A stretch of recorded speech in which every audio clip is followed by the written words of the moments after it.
I can hear, but audience, can you hear?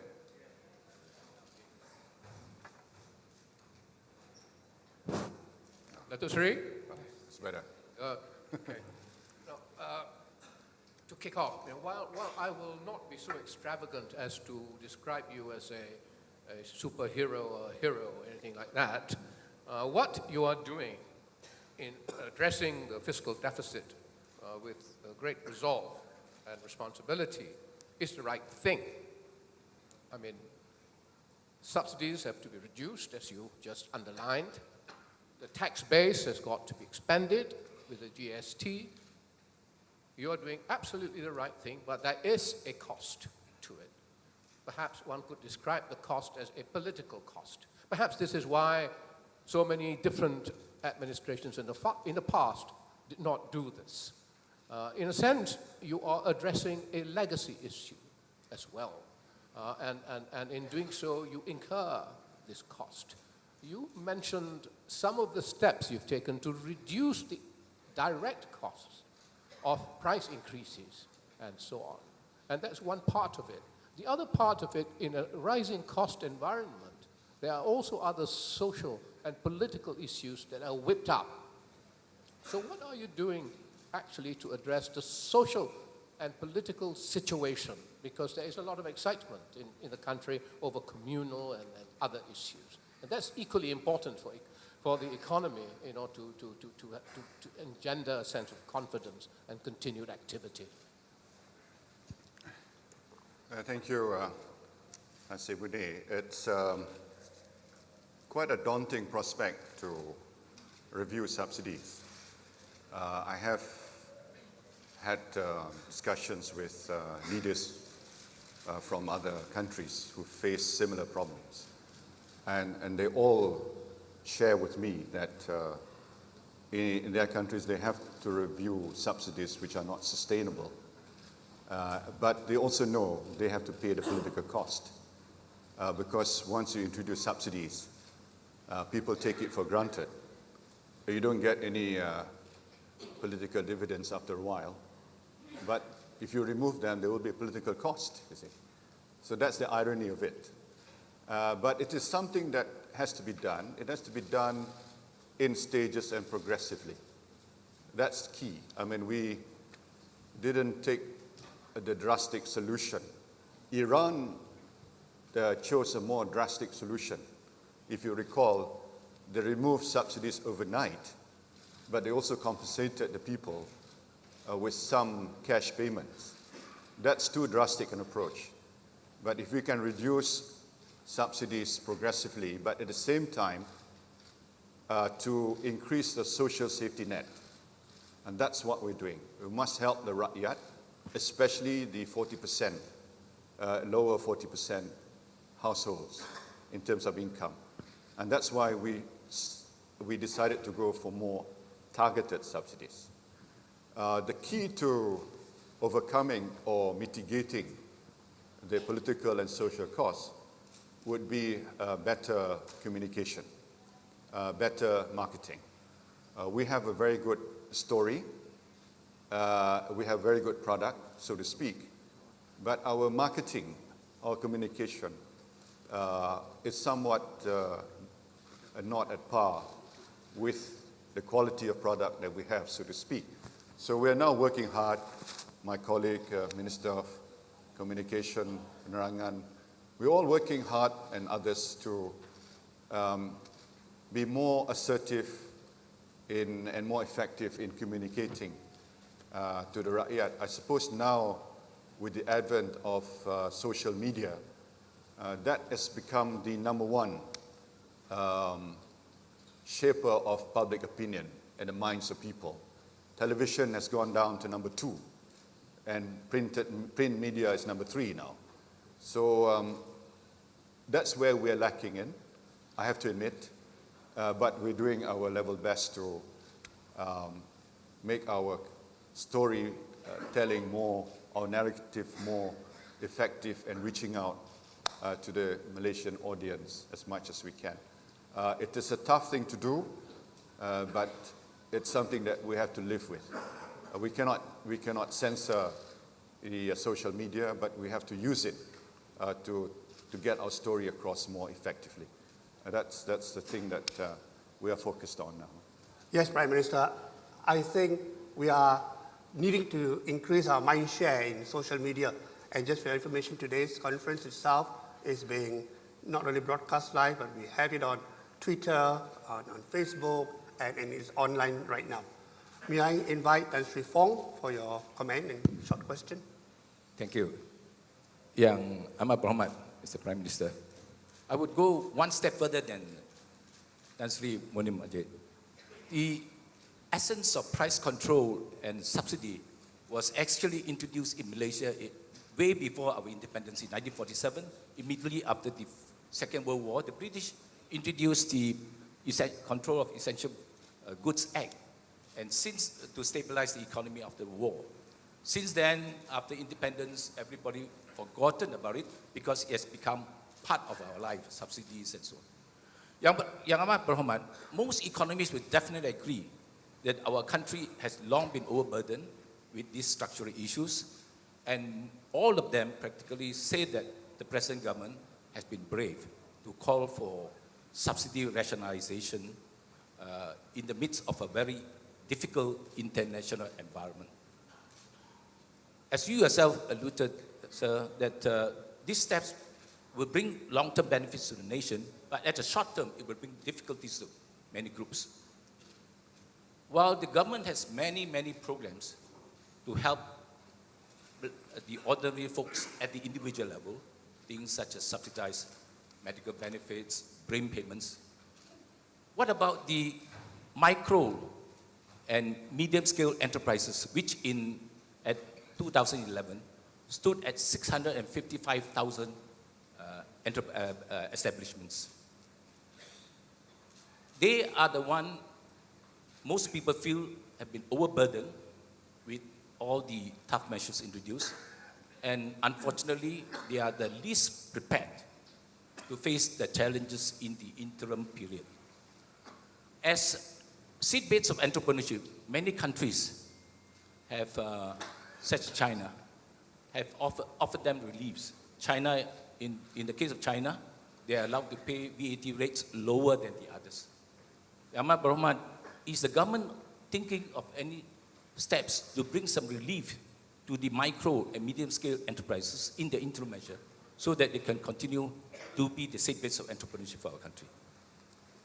Yes, as you know, the threshold for GST is 500,000. So businesses under the category of micro enterprises basically will be exempted from GST. Then we have to look at ways in which we can enhance the contribution of SMEs to the national economy. The figures are looking better now in terms of the share of the GDP.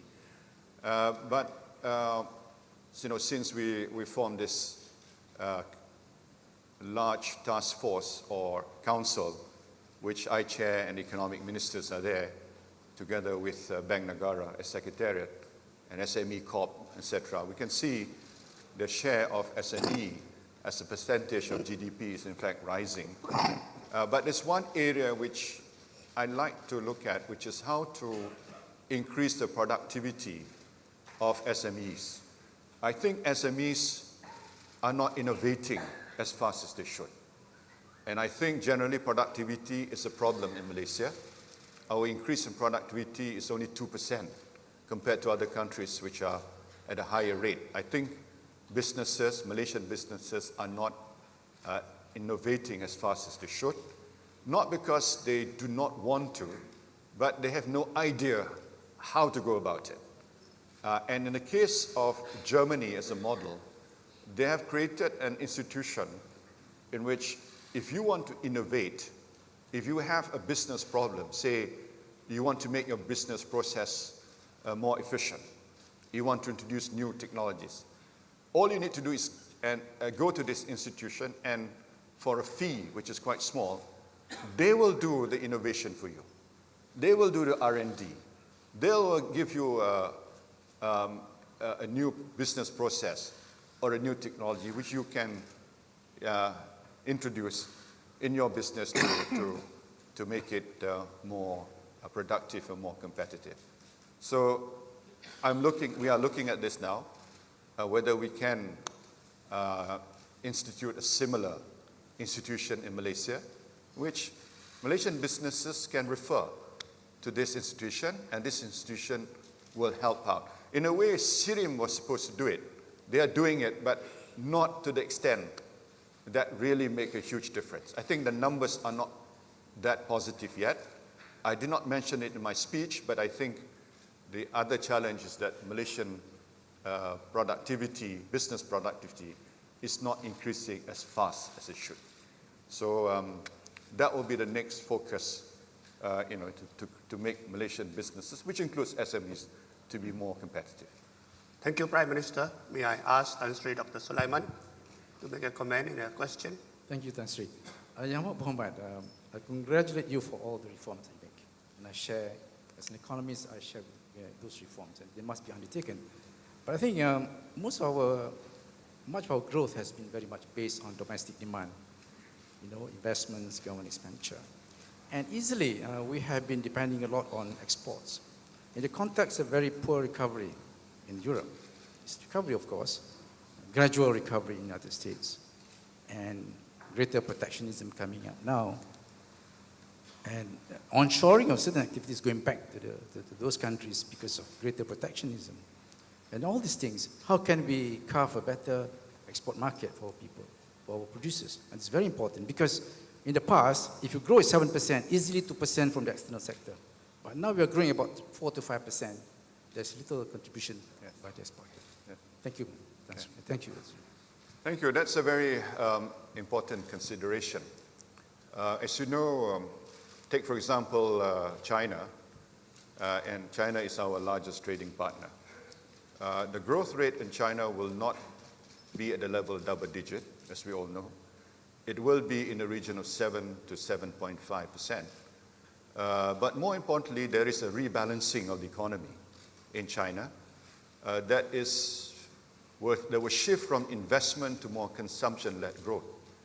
Our exports to China are geared towards investment-led growth.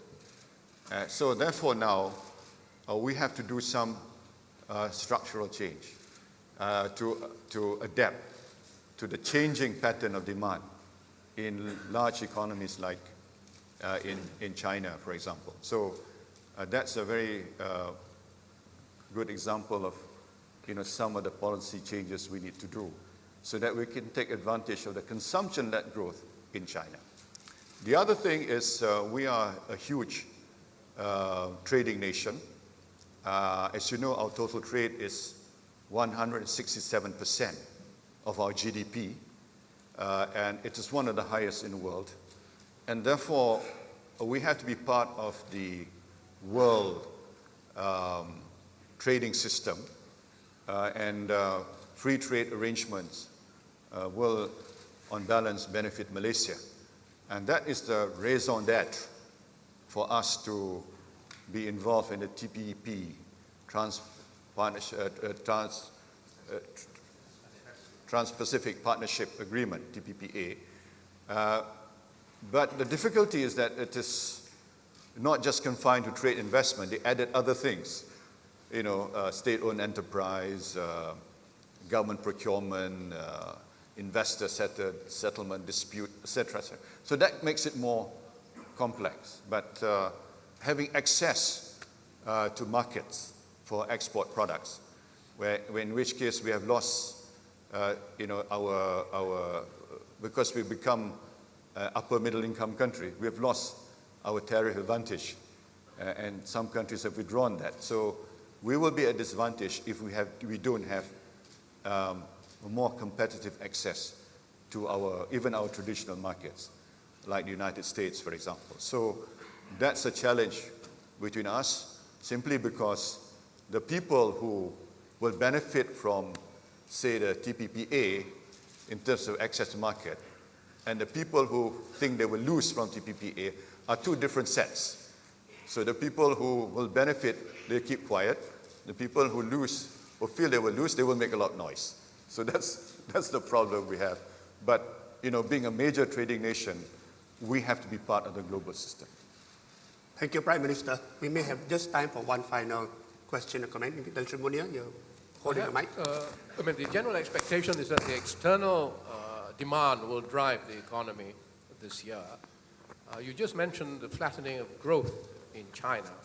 There are only little chinks of light insofar as the US, the EU, and also UK are concerned.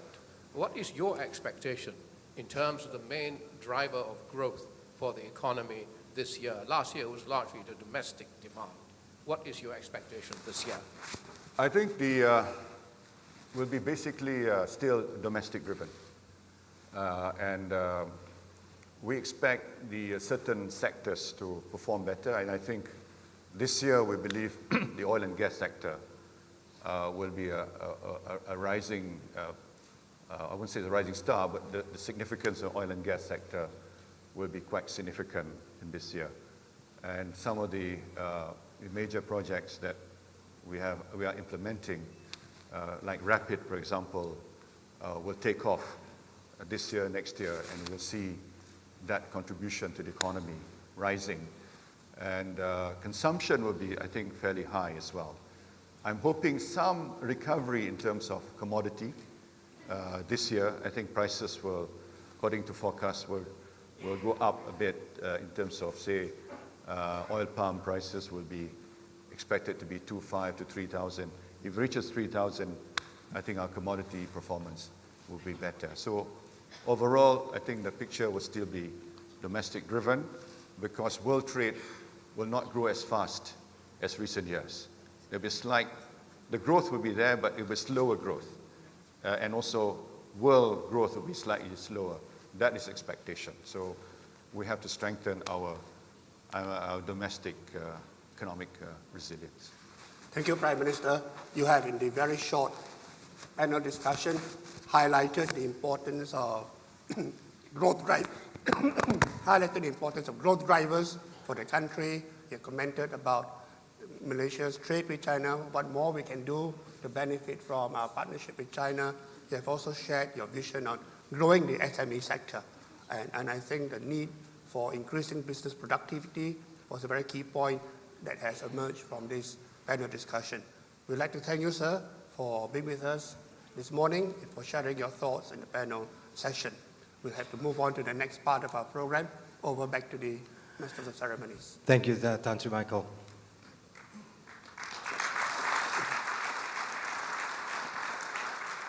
We would now like to invite the Honourable Prime Minister, Tan Sri Michael, and also our panelists for a photography session at the front of the stage before we continue with a presentation ceremony. We'd also like to call upon the Minister of Communications and Multimedia, Dr. Sri Ahmad Shabri Chik, the Chairman of Bernama, Dr. Abdul Rahman Sulaiman, and the Chairman of ASLI, Tan Sri Dr. Jeffrey Chia. Majlis mempersilakan untuk sesi fotografi dialog ini Datuk Sri Ahmad Shabri Chik, Menteri Komunikasi dan Multimedia, Datuk Rahman Sulaiman, Pengerusi Bernama, dan Tan Sri Dr. Jeffrey Chia, Pengerusi ASLI, bersama dengan yang